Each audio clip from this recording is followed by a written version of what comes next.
May natira tayong mushroom, isang mabilisang luto lang. Gagawin natin siyang mushroom soup. Kulo na tayo dito ng tubig. Ilagay natin yung tangkay ng mushroom. Iuna natin dito kasi matagal siyang lumambot. Lagyan na natin yung mga natira nating mushroom. Lagyan na natin yung ating asin, chicken powder, durog na paminta. Pag malakasan natin betchin, syempre hindi nawawala yan. Lagyan din natin siya ng papatis. Tandaan nyo mga kabuksit, ang chamot lang ginagamit natin yan. Kasi mabilis na dito, lagyan natin yung ating onion leeks.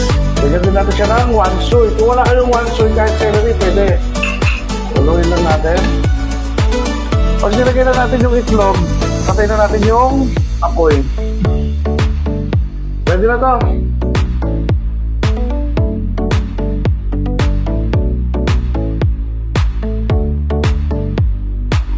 At dahil mabilisan to, wala nang tikiman time.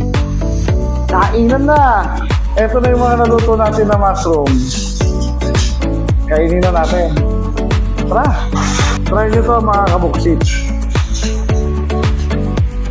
Panalo. Yun lang, bye-bye.